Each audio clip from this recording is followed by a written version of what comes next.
Maunlad na Pilipino sa 702 DZAS Radyo TV, Agapay ng Sambayanan. Ako po si Karen S. Bautista ng Philippine Association of Agriculturists or PAA. Makinig po kayo sa Maunlad na Pilipino radio program ng Department of Agriculture.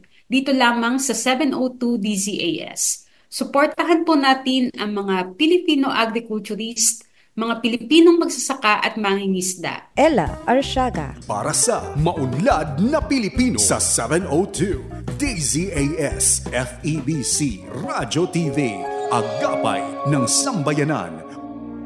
Gumigising ng maaga, panibagong hamon sa'kin ng araw na to.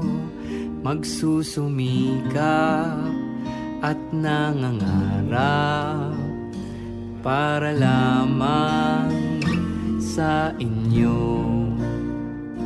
Isang panalangin po muna tayo.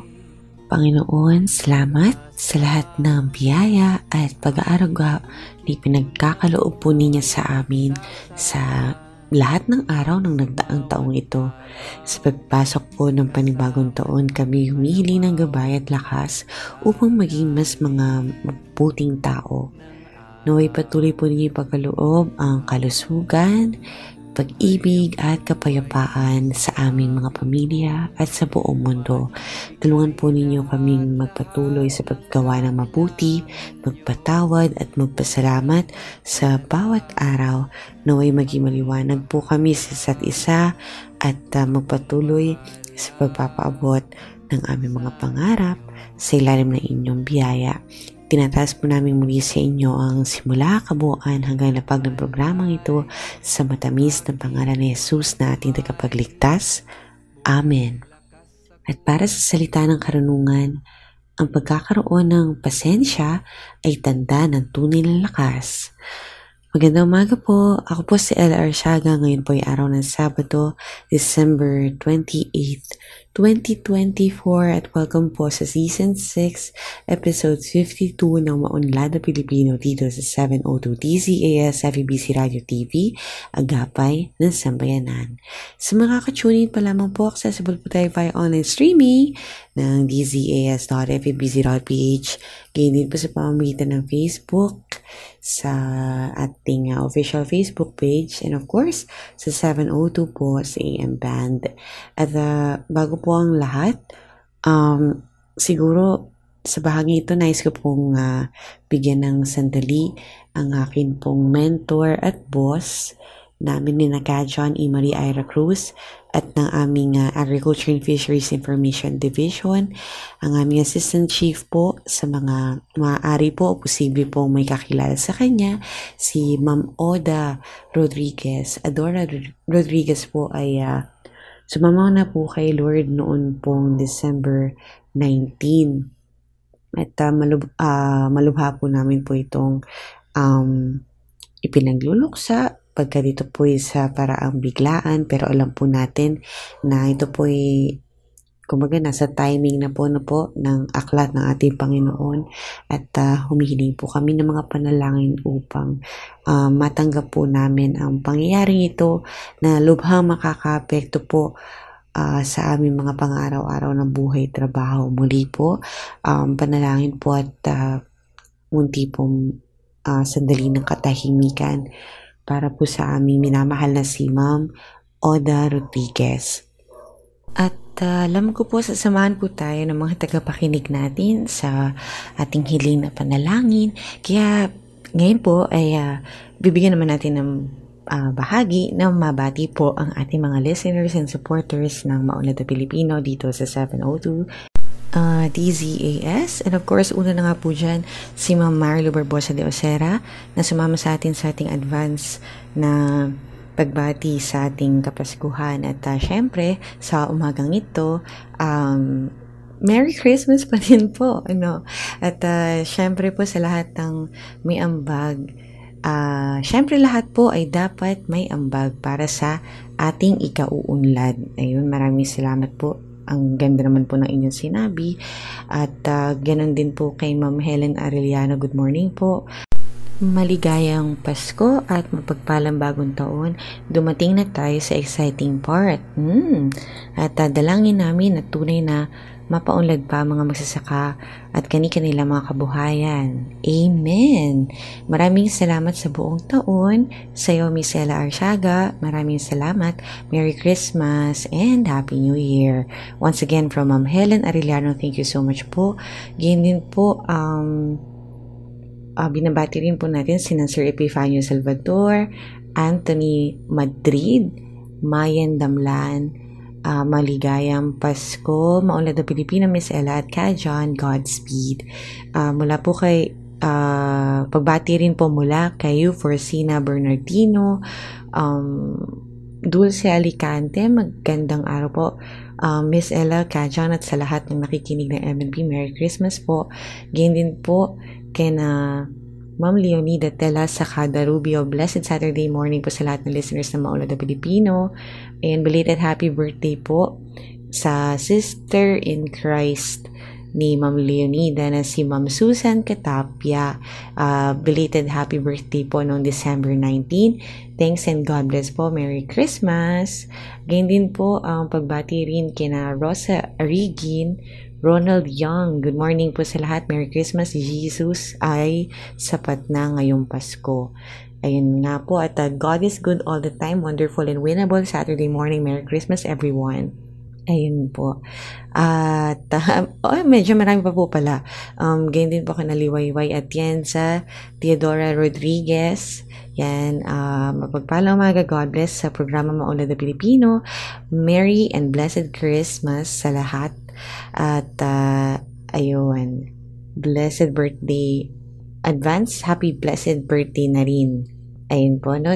Thank you po. And siguro po may binati kayo, hindi lang na kompleto yung inyong mensahe. At ganyan din po, binabati rin natin na magandang umaga sina Edina Melia, Lita G. Peran, and Ma'am Nora Cancela. Thank you so much po. And ngayong umaga nga po, makasama po natin si Ginoong Absalon Levi Solpico, ang presidente po ng Cacao Farmers Association ng Nagcarlan. Maraming salamat po kay Ira Cruz para po sa bahaging ito ng ating programa. At sa pag-coordinate po ng panayam na ito na I think talabas din po sa AGI Trends. Ito po yung pinakikilala natin sa inyo na publication ng DA Central Office, yung official newsletter po natin. Kung gusto niyo po ng idea kung ano po itsura niyan, ano po nilalaman, pwede niyo po siyang basa. Siguro yung ma-access ba yung kanyang soft copy versions po. Marami po itong issues, kasi every month po yung labas niyan. So, matatagpuan po yun sa www.da.gov.ph. Hanapin nyo lamang po yung publications at pindutin yung AGI Trends para magkaroon po yun ng idea kung ano po yun. So, anyway, bukod po dyan, abangan niyo po yan along with editorial kasama po ni Ka John Enriquez, ganyan din po ang ating mga regions on the go at together with our farmcasters. Thank you so much po kay Marie Vergara for Agri-History and Farmtastic Pinoys. Ganyan din po ang ating kasamahan sa DAPRDP or Philippine Rural Development Project. Ito po yung kanilang segment dito sa ating programa. Hindi po, ang ating pong programa ay Maunlad na Pilipino at ang kanila pong segment ay Unlad Komunidad. Thank you so much po DAPRDP at ang ating Agri-Trivia segment po, maya-maya lamang po, of course, in that order, ang Batid ba ninyo? Ay syempre po, isang oras po na hihatid namin yan sa inyo. Ang hitik po sa impormasyong ugnay sa agrikultura. Naway kayo po yung nabubusog. At ngayon nga po sa kanyang bahagi para po sa mga agricultural interventions po sa Cagayan at Isabela na nagkakahalaga po ng nasa 2.5 billion pesos. Ay tatalakayin po yan. Pakinggan po natin si Ka John Enriquez. John Enriquez para sa Maunlad na Pilipino sa 702 DZAS Radyo TV, Agapay ng Sambayanan. Isang magandang umaga po sa inyo lahat. Ngayon po ay Sabado, ika-28 sa buwan ng Disyembre. At matatapos na po ang ating taon, At ay pagpasok nito ay magkaroon tayo ng katahimikan, magkaroon tayo ng kasaganaan, magkaroon tayo ng pagkakaisa, lalong-lalo na ating bansa. At maiwasan ang mga bagay na makasisiyan nito katulad ng mga bagyo o yung panahon ng tagtuyot na mayroong remedyo o panahon ng tag-ulan na mayroon din remedyo. Ang bibigay ko po sa inyo balita ngayon ay yung pong ganun din, ang Department of Agriculture ay nagpamahagi na mahigit 2.5 bilyong halaga ng mga agricultural interventions. Tulong sa pagsasaka, intervention sa Cagayan at Isabela. Kaya ito na naman po, tingnan nyo. Ang Department of Agriculture ay nagpamahagi po ng mahigit na 2.5 bilyong pisong halaga ng mga gamit sa bukid, farm inputs, katulad ng mga hayop, nagbigay din ng hayop pa. Lalahatin ko muna ba, hindi ko i-asin. Mayroong mga makina, mayroong post-harvest facilities, mayroong pong bangka, mayroong mga fishing gear para sa mga mangingisda, at binigyan nila ng financial assistance sa libu-libong magsasaka at mangingisda sa northern provinces ng Cagayan at Isabela. Sa Cagayan at Isabela po, ito po ay parang producer ng rice and corn. Itong dalawang dalawigang ito. Ang DA po, ang Department of Agriculture, ay naglaan ng 1.1 bilyon piso at 1.17 bilyon piso for agricultural at financial interventions. Mga gamit po at pera, yun po. Tingnan niyo po yan. At ang karamihan po sa mga interventions ito ay nakuha po sa Rice Competitiveness Enhancement Fund o RCEP na pinagkukunan po ng panggagamit na pangtulong sa mga magsasaka. Ang VA ay nagpamahagi sa Cagayan at Isabela ng hybrid rice, hybrid corn, peanut seeds sa mani po. Nagbigyan ng fertilizer, nagbigyan ng mga biik, nagbigyan ng mga pagkain sa ilalim ng tinatawag ng swine repopulation program at mga fingerlings at mga bangka sa mga magsasaka naman, sa mga mangingisda naman. Dadamay po, magkasama po yan. Sa ilalim ng Philippine Center for Post-Harvest Development and Mechanization, pasinanyaan ang isang rice processing system na nagkakahalaga ng 114 million pesos sa Nagilian, Isabela. Tingnan niyo po yan. Sa ilalim po ng proyekto ng Agricultural Machinery Equipment Facility and Infrastructure Program, kasama dito ang Water Impounding Project, Diversion Dams, Hauling Trucks, mga tanas panghakot, at kasaba granulators. Ito yung nagkakahalaga po ng 65.7 million na ibinigay din sa mga farmer cooperatives sa Cagayan. At nabigyan po rin naman mula sa Philippine Crop Insurance Corporation mga fuel subsidies at financial assistance sa mga magsasaka sa ilalim ng ASEP na ipamahagi din po yan. Nung Sabado, nabanggit ko sa inyo mga turo na ginagawa ng mga kagawaran ng pagsasaka dito po sa iba't ibang dalawigan natin.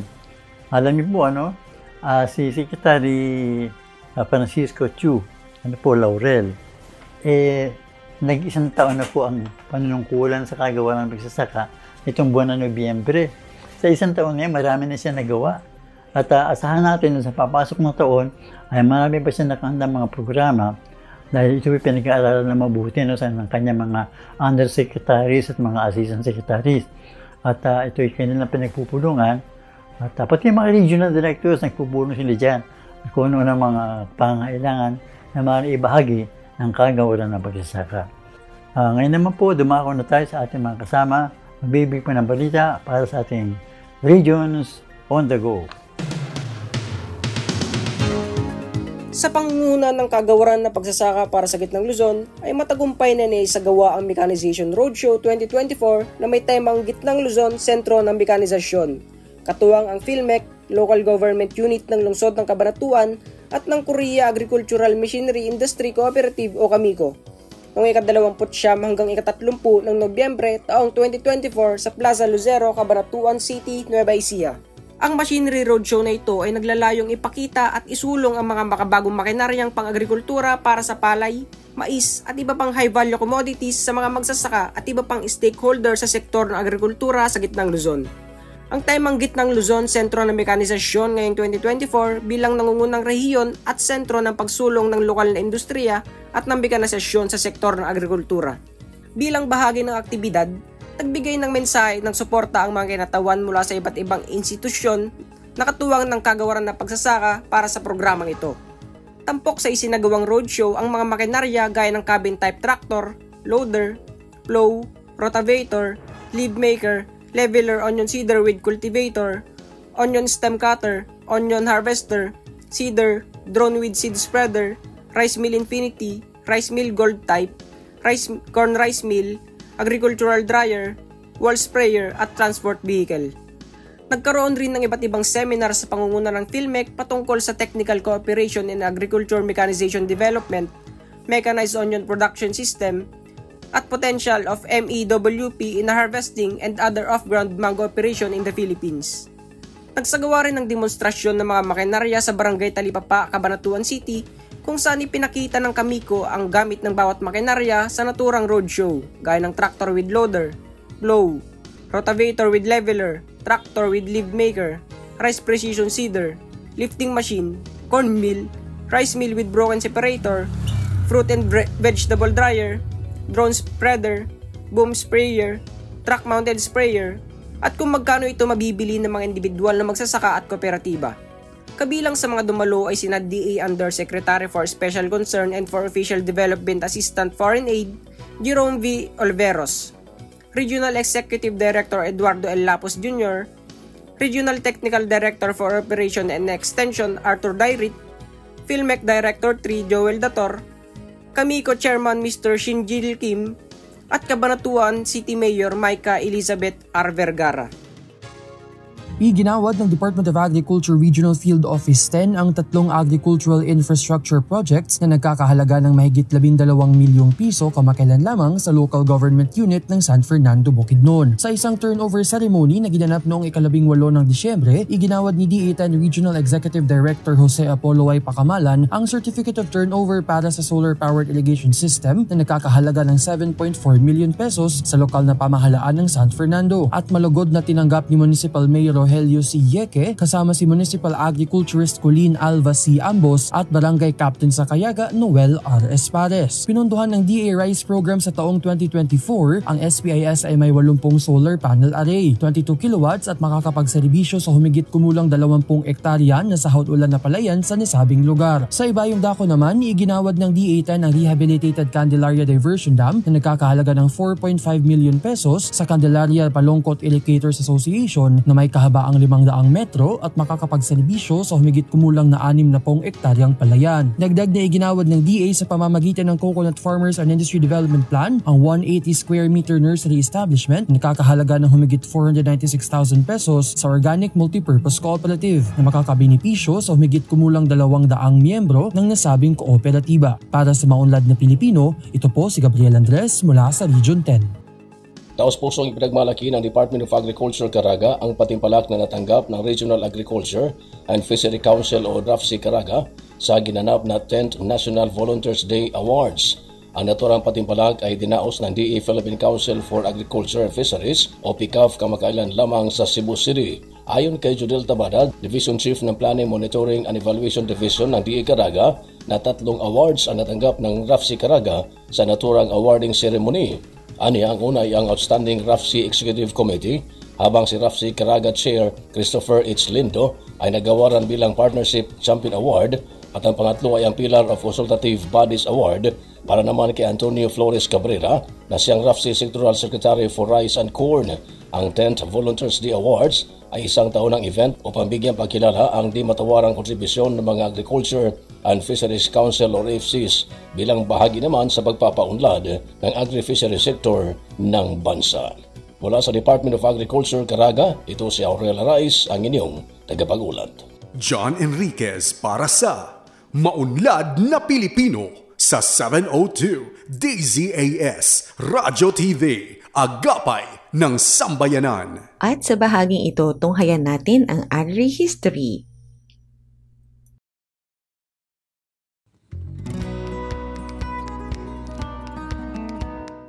Markahan na ang inyong mga kalendaryo at maging updated sa agriculture-related happenings dito sa Agri-History! Agri-History na! Napakikinggan ng bahaging ito ng ating programang Maunlad na Pilipino sa 702 DZAS, Agapay ng Sambayanan. Kasama ninyo ako, ang inyong segment host na si Imari Vergara.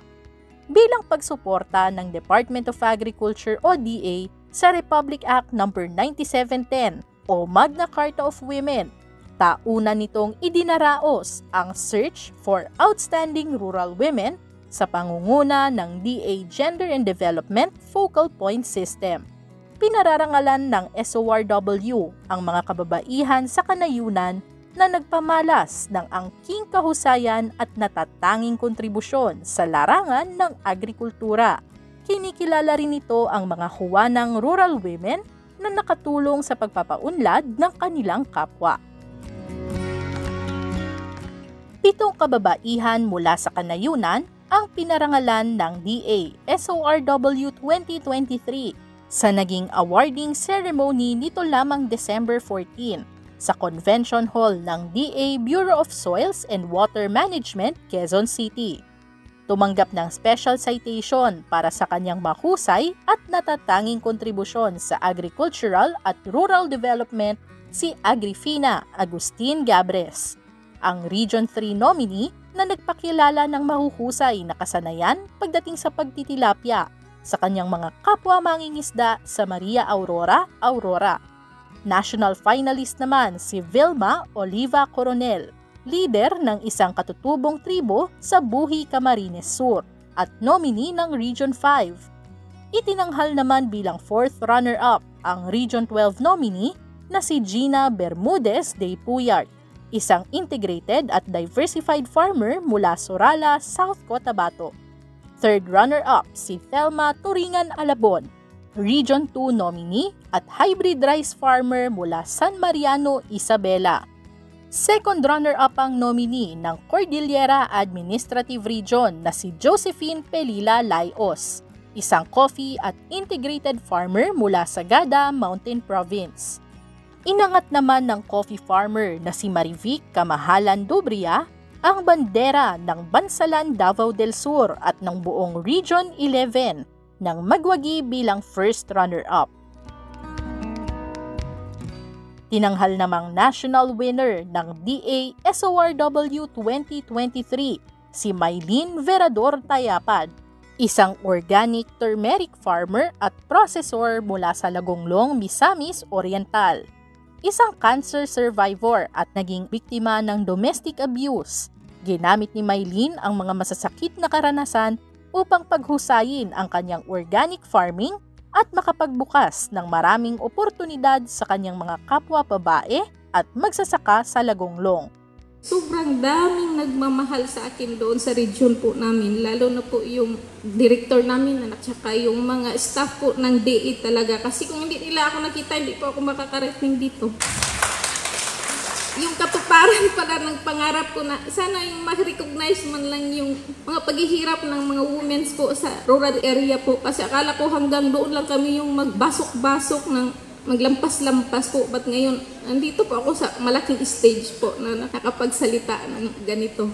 Sana po marami pa pong kababaihan ang maingganyo na yung mag-serve kayo sa kapwa natin. Huwag naman tayo mag-expect na may kapalit kasi ang Panginoon nagbibigay po talaga siya ng blessing pa sa tamang panahon. Maglilingkod lang po tayo na walang measure at all.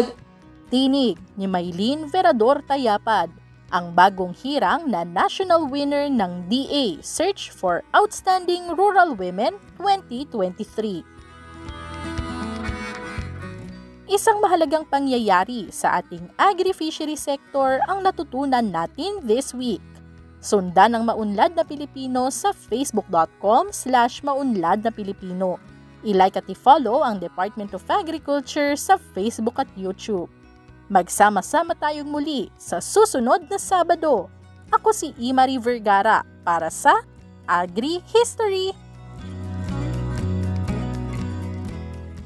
At iyan po ang kapirasong bahagi ng Agri-History para sa araw na ito. Kayo nakatutok pa din dito sa Maunlad na Pilipino. Ella Arsiaga Para sa Maunlad na Pilipino sa 702 DZAS FEBC Radio TV, Agapay ng Sambayanan. At sa umagang ito, kagaya nga po na nabanggit natin kanina, once again, thank you po kay Miss Ira Cruz para po sa interview na ito na papaloob po sa ating usapin tungkol sa cacao farming. At makasama po natin ang President ng Cacao Farmers Association po sa Nagcarlan. Walang iba kundi si Ginoong Absalon Levi or Levi Solpico. Welcome po sa Maunlad na Pilipino. At syempre nga po, umpisahan po natin para may idea po yung ating mga listeners. Balita po namin, nag-start kayo noong 2016. So, pwede po bang ibahagi niyo sa amin kung ano po yung mga tinanim niyo po starting po noon? Talaga noong 2016, ang target namin talaga is cacao. So, yun ang inumpisa namin, kasasamahan. At tapos, simula 2016, dire-diretso hanggang ngayon. Ito kami. Noong 2016, wala kaming kalam-alam, sa tanim lang ng tanim. Tapos, ang nangyari nga, napakaraming mortality kasi gusto mo itinatanim eh. Hindi mo alam eh. And then later on, itong DA, tsaka galing sa ibang mga marunong sa cacao, karoon kami ng training, binigyan kami ng knowledge sa pagtatanim. Hanggang sa dumami yung nagtatanim, dumami na rin yung grupo namin. At pagkatapos nung namumunga na, after 2 years, nag-start siya magbunga. Hindi lahat, pero nag-start na.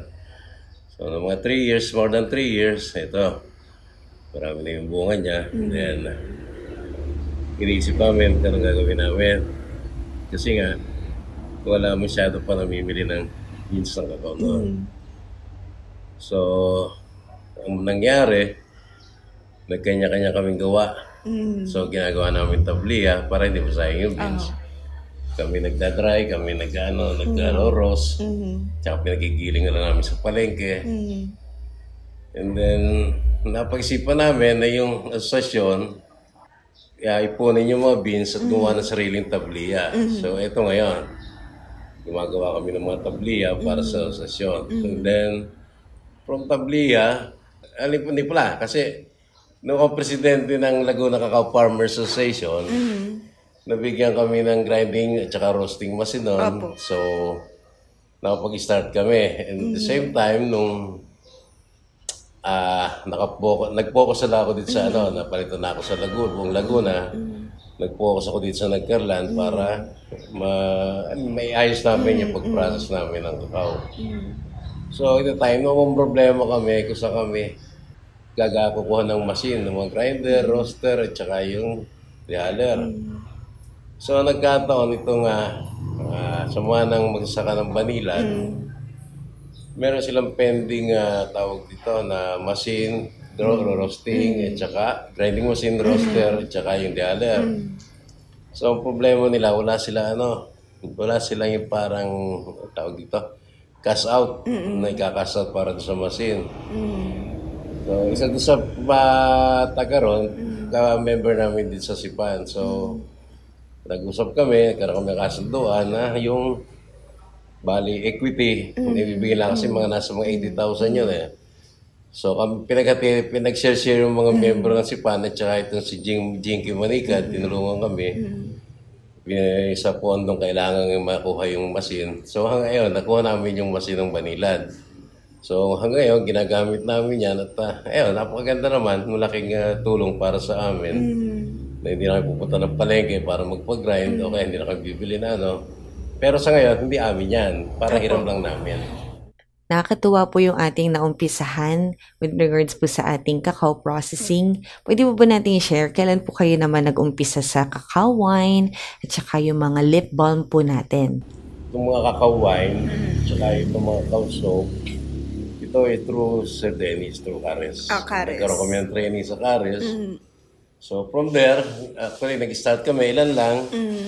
Hanggang sa nakita, nag-start kami ng una, yung dati yung presidente ng Laguna, si Fred.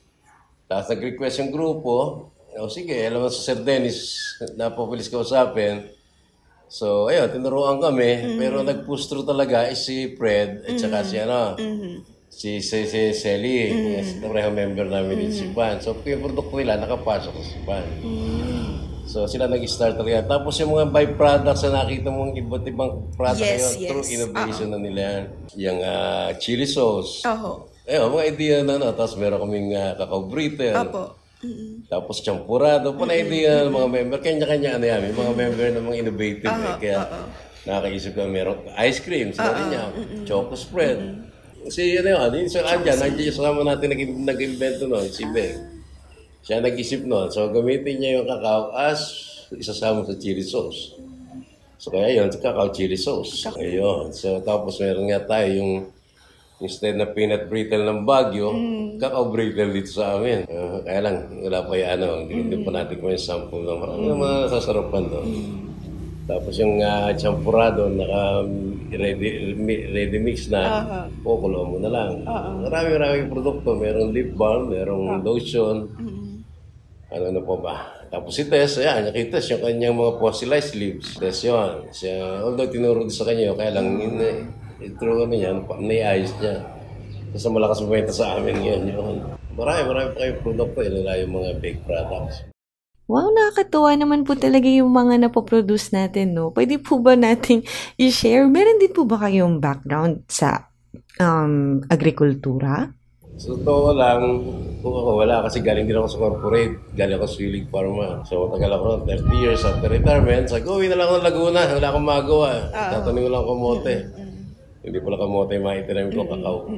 Sa grupo ng kakao ko napasama. So, ito, maganda naman. Tapos ito, malaking support sa amin ng DA, especially yung Cares. DA Barma. Ngayon, medyo nagkakano nga Dahil ang daming plan sa amin ng DA Bar, tapos ang F2C2 ng DA pa rin, kami yung nasa cluster. Yung po, naririnig na rin natin talaga ang Cares. Pero noong hindi pa po kayo natuturuan ng ating Cares, ano po ba yung mga naging challenge ninyo? Wala kami masyado Wala kami idea. So walang challenge kasi wala idea. Hinihintay mo lang kung ano mangyayari. So sige lang. Wait and see. Hanggang sa, patay na pala yung kakao ko. Hindi ko naalagaan. Kasi wala idea. Walang training. Isa si Sir Dennis nagturo sa amin noong una yan.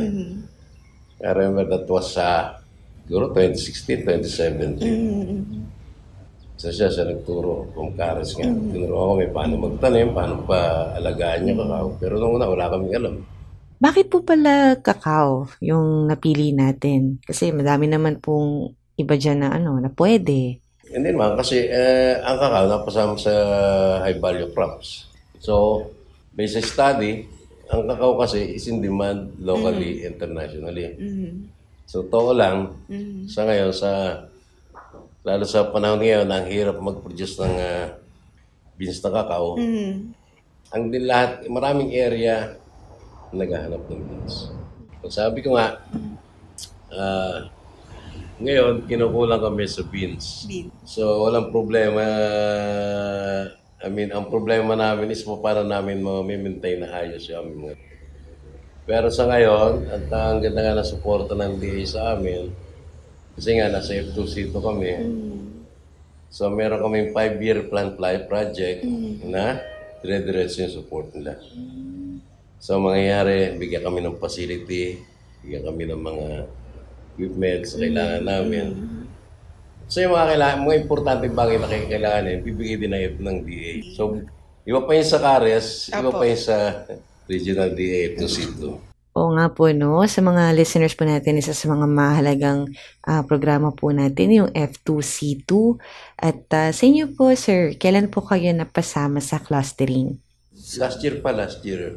So, yung mga kailangan mo, let's say, sa ngayon kasi, ang naibigay sa amin ng F2C2 is, meron yung mga fertilizer. Yung number 1, ibang pangailangan mo sa farm.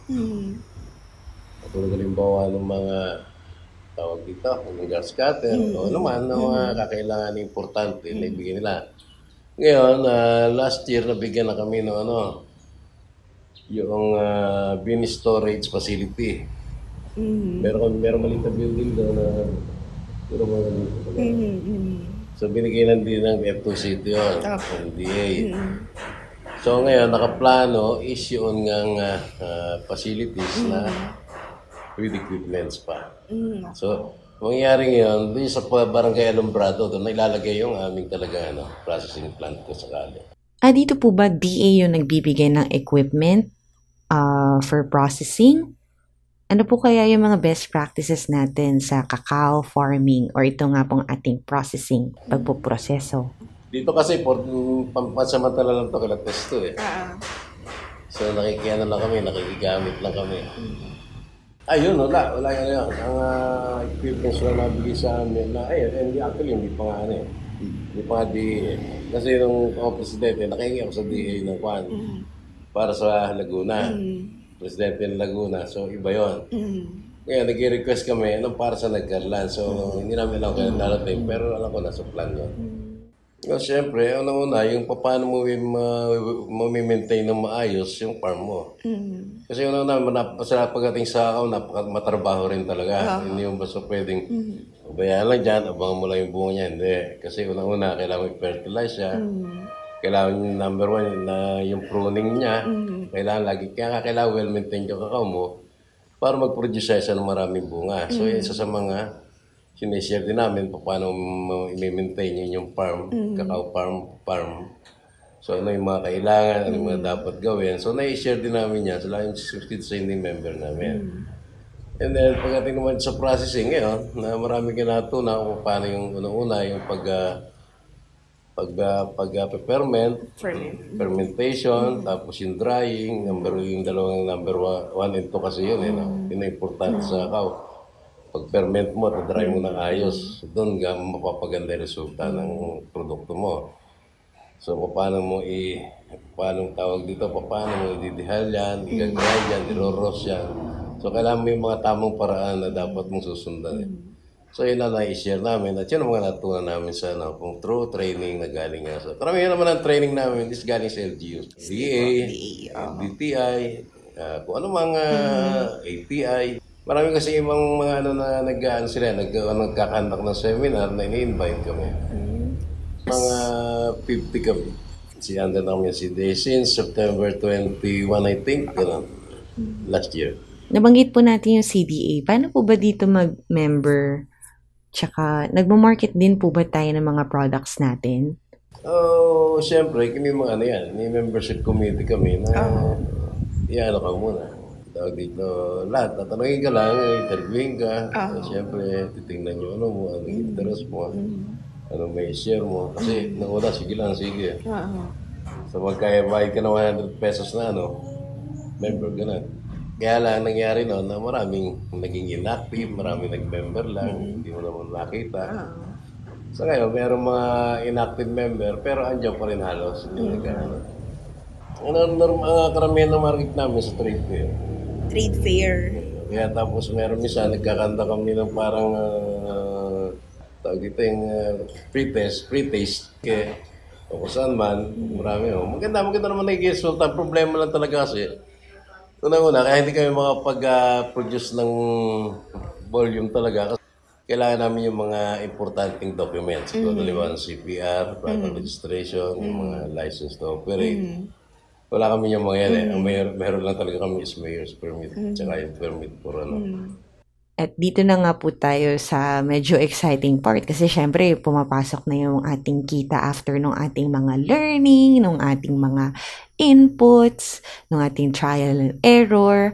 Masasabi niyo po ba na lumaki po yung kita ninyo after po ng ating mga trainings from CARES and of course F2C2? Paano po ba yung sa natin? Of course yung business natin, masasabi po natin na ideal po siyang ipagpatuloy as a business? Actually, hindi naman natin sasabing lumaki agad yung kita. Kasi sabi nga sa hindi kami mass production dahil kulang kami sa mga kailangan equipments na kapag-mass production kami. Kaya nangyayari minsan yung business namin, although meron kami dry facility, hindi pwede mo sa iwan lang doon So minsan binibenta na lang namin kaysa masira. So, pero siyempre, kung wala yung kakao, wala rin ibang additional income. So dumating yung kakao, may mga additional income. Especially yung pa rin ito nakikinabong ng todo.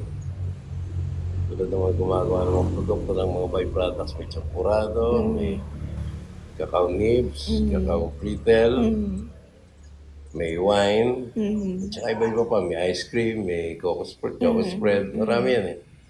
So malaking tulong, additional income para sa member ng actually, kaya kayong papatuloy sa cacao business. Unang-una, bago siguro tayo dyan, meron pa tayo dapat discuss sa isang bagay. Sige lang po. Yung katulad ito, naging problema namin dito sa cacao. Sa ngayon, medyo mahina yung production.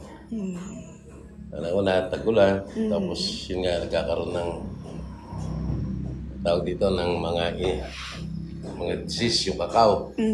So, although andyan naman na lagi ang DA na lagi sumusuporta sa amin, so medyo po-focus muna kami ron para maalis yung ma-prevent yung diseases na nakasira ng bunga ng cacao. So, naman lagi din discuss namin with the DA na tinitingnan din nila. So, ibigay sila ng mga pangailangan na gagamitin para ma-prevent yung mga diseases na pupunta sa cacao. So, tungkol naman sa bakit kami po-focus sa magtutuloy sa pagano ng cacao. Unang-una, sabi nga, is may pera sa cacao. In demand locally, internationally. So, pwedeng sa beans pa lang ng cacao, kung papagmahalagaan mo at well-maintained mo yung mga cacao mo, kikita ka na eh. Kasi beans pa lang, bibili na sa'yo. Bibili na sa'yo. Wet, dry, or binibili na. So, wala ka ng problema. Ngayon naman, dito sa amin sa Sipan, diretso namin yung processing. Kasi kung sa wet beans, sa dried beans, kikita ka na, madodoble yung kita mo pag pinrocess mo from wet bean to dry beans to tablia. So, mas doble yung kikitain mo. So, sa co-op, yun ang target namin. Para kumita yung co-op.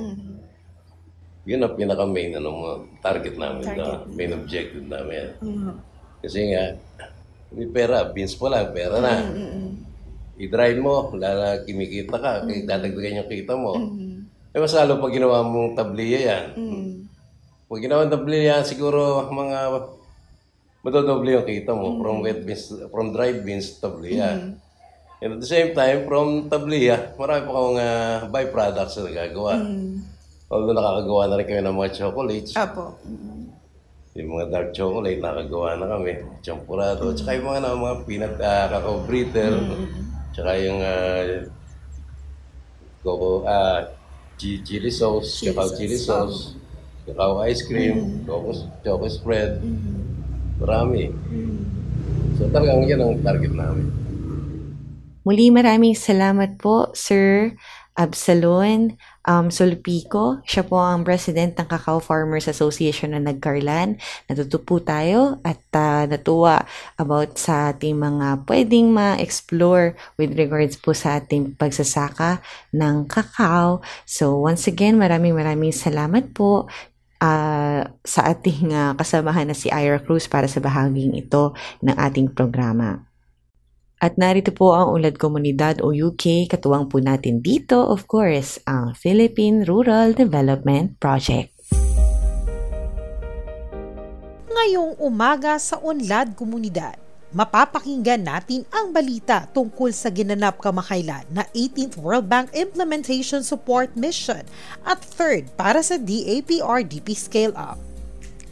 Ang Department of Agriculture, Philippine Rural Development Project at PRDP Scale-Up ay parehong nakatanggap ng satisfactory rating mula sa World Bank sa ginanap kamakailan na wrap-up meeting sa DA Central Office. Binati ni Mio Takada, ang task team leader ng World Bank, ang koponan sa kanilang matagumpay na misyon at binanggit na ang mga natuklasan mula sa mga technical na talakayan mula sa mga component at unit, mga pagbisita sa sub-project sa South Luzon at Mindanao ay na-rate ng satisfactory. Ayon kay Takada, nakatanggap ng magandang feedback mula sa mga local government units at sa mga benepisyaryo ng PRDP. Ang proyekto ay napatunayang isang epektibong plataporma para sa pagpapalakas at pakikipagtulungan sa mga pribadong sektor, agribusiness at lokal na pamahalaan na lahat ay sumusuporta sa paghatid ng serbisyo ng proyekto. Binigyang diin din niya na itinatag sa ilalim ng PRDP ay higit pa sa isang proyekto. Ito ay lumikha ng isang institusyon. Umaasa siya na kapag natapos na ang proyekto, ang institusyong ito ay patuloy na magbibigay ng malaking kontribusyon sa pangkalahatang agenda sa pagbabago ng agrikultura sa Pilipinas. Kasama sa wrap-up ang talakayan at ang mga kasunduan kung ano ang mga gagawing aksyon para sa mga bawat components at units. Gayon din, ang pangunahing tagumpay ay na-highlight sa wrap-up at ang pag-aproba ng 75 na subproyekto na infrastructure at 19 pang subproject for enterprise development. Lahat ay nakumpirma para sa pagpupondo ng proyekto. Isang subproject nito ay sinisimulan na, habang ang iba ay nasa iba't ibang yugto ng pag-aproba. Samantala, ang Institutional Strengthening Action Plan o ISAP ay sumusulong upang mapahusay ang pagpapatupad ng Anti-Graft and Corruption Guidelines at magtatag ng mga protokol ng pagtuklas ng mga panloloko o mga katiwalian sa implementasyon ng proyekto. Nagpahayag si Engineer Roger V. Navarro, DA Undersecretary for Operations, ng kanyang pasasalamat sa World Bank at sa mga tagapagpatupad ng PRDP sa pagkamit ng pangkalahatang satisfactory rating at para sa kanilang mga pagsisikap at pagtiyak ng tagumpay ng implementasyon ng proyekto. Idinagdag niya na ang mga pagsisikap ng proyekto ay nakaayon sa transformational agenda na inuuna ang sustainable agriculture, community empowerment, at economic resilience. Para sa iba pang balita tungkol sa panibagong DAPRDP Scale Up, patuloy na makinig tuwing Sabado ng umaga dito sa Unlad Komunidad, ang programa sa radyo ng Department of Agriculture, Philippine Rural Development Project. Enabling communities, expanding opportunities. Next year po, kagaya po, I think nasabi ko rin to last week, tawag dito, paigtingin pa po ng DAPRDP ang kanilang segment na hatid po sa atin tuwing Sabado, ang Unlad Komunidad. So, dito pa rin po yan sa Maunlad na Pilipino, 702 DZAS. At oras na para kilalanin ang isa po sa ating mga natatanging Farmtastic Pinoy. Dito nga po sa ating segment kasama si Imari Vergara. Kilalanin ang mga natatanging Pinoy na may natatanging kontribusyon sa sektor ng agrikultura. Farmtastic Pinoys! Farmtastic Pinoys na dito lang sa programang Maunlad na Pilipino. Ako ang inyong segment host na si Imari Vergara at napakikinggan tayo ngayon sa 702 DZAS, Agapay ng Sambayanan. 2 kabataan mula General Santos City ang humanap at nakagawa ng paraan upang maiangat hindi lamang ang kanilang buhay, kundi pati na ang mga magsasaka ng saging sa kanilang lugar. Pakinggan natin ang kwento ni Rowel at Trixie Marie Tan. Mula General Santos City, ang mag-asawang sina Rowel at Trixie Marie Tan. Bilang mga kabataang agripreneur, nainganyo silang magtatag ng isang food processing venture sa ilalim ng kanilang startup company na RT Food Products Trading. Sinimulan nila ang kanilang banana processing upang matulungan ang mga maliliit na magsasaka sa kanilang lugar. Pumatok sa madla ang kanilang banana chips at patuloy nilang naibebenta ang mga ito sa abot kayang presyo sa merkado. Subalit napansin ni Rowel at Trixie na mababa ang ani ng saging sa kanilang lugar at marami ring parte ng saging ang nasasayang. Nagdesisyon ng mag-asawa na pag-aralan kung ano ang kanilang maaaring gawin upang walang masayang sa kanilang produksyon. Nadiskubre ni Rowel at Trixie ang green banana flour. Nagsimula ang produktong ito sa iba't ibang bansa sa West Africa, Southeast Asia, pati na South at Central America. Tinaguri ang new superfood. Ang green banana flour ay gawa sa mature ngunit hilaw pang saging na kadalas ay Cavendish variety. Dahil sa paggamit nito ng hilaw na saging, nananatili sa harina ang mataas na content ng resistant starch. Hindi basta-basta natutunaw ang resistant starch sa ating katawan, kaya naman umaandar ito sa ating digestive system at nililinis ito kagaya ng fiber. Ginagamit din ang green banana flour bilang low-carb substitute. Gluten-free rin ito kaya mabisa itong substitute para sa mga taong gluten intolerant o kaya may celiac disease. Sagana rin ito sa fiber, potassium, magnesium, vitamins, proteins, at iba pang nutrisyon. Dahil sa hatid nitong health benefits, umusbong na rin sa Pilipinas ang industriya para sa green banana flour. Sinasamantala naman ni Rowella Trixie ang pagkakataong ito upang mapaunlad hindi lamang ang kanilang negosyo, kundi pati na ang mga magsasaging sa kanilang komunidad.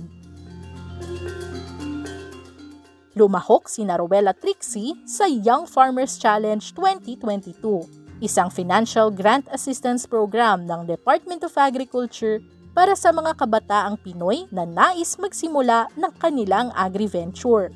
Ibinida ng dalawa ang pagiging sustainable at kakayahang kumita ng kanilang green banana flour business.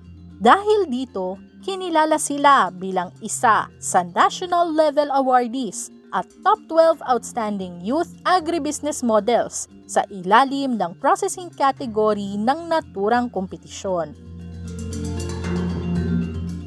Sa ngayon, abala ang mag-asawa sa pagpapahusay ng kanilang manufacturing area, pagpoproseso ng kanilang certifications, at pagpapakilala ng kanilang mga produkto sa loob at labas ng Pilipinas. Matatagpuan na rin sa iba't ibang pasalubong shops ang kanilang mga produkto. Binuksan na rin nila ang Trixie's Pasalubong Shop and Resto Cafe, ang kanilang sariling physical store sa General Santos City. Bukod sa cooked meals, mabibili rin dito ang iba't ibang processed food products na gawa ng mga kapwa nila maliliit na local businesses. Isa na rin itong accredited shop ng Department of Tourism, dahilan upang patuloy na ma-inspire si Rowella Trixie na pagbutihin pa ang kanilang agri-negosyo. Yan si Rowell at Trixie Maritan. Certified Farmtastic Pinoys.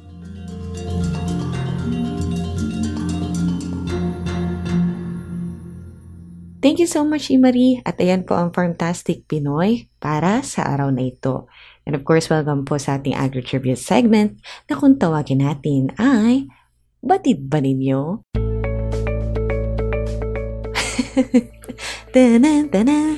Ayan, ang DA Northern Mindanao Agricultural Crops and Livestock Research Complex. Ano po kaya yun? Batid po ba ninyo ng DA Northern Mindanao Agricultural Crops and Livestock Research Complex sa Malay-Balay, Bukidnon ay isang pangunahing pasilidad sa rehiyon na nakatutok sa pagpapabuti ng agrikultura at hayupan.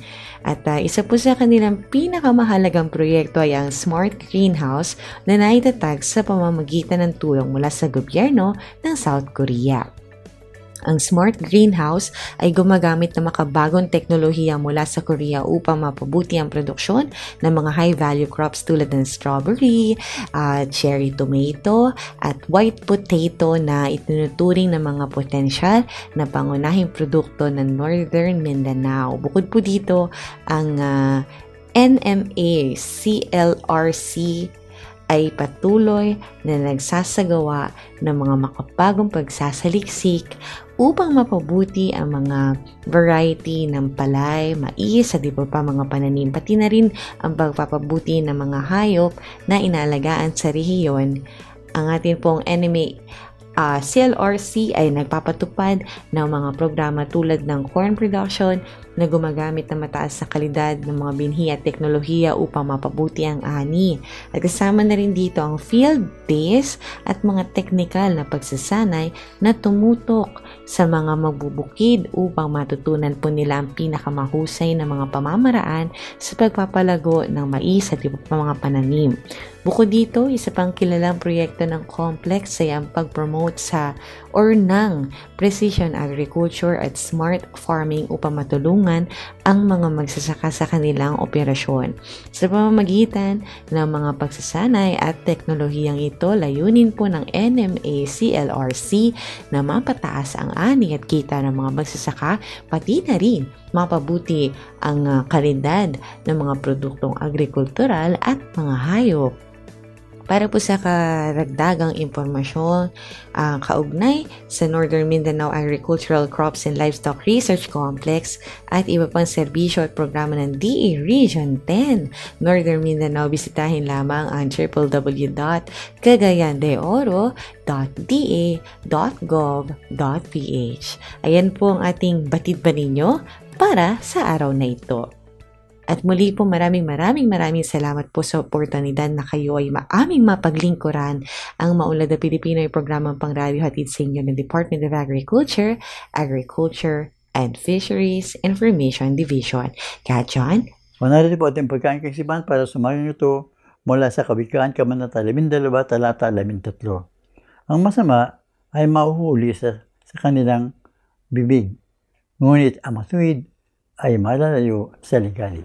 At mula po sa DA, inyo pong napakinggan ang edisyong ito ng Maunlad na Pilipino dito sa 702 DZAS FEBC Radio TV, Agapay ng Sambayanan at may himpilan po sa Ortigas Center, Pasig City.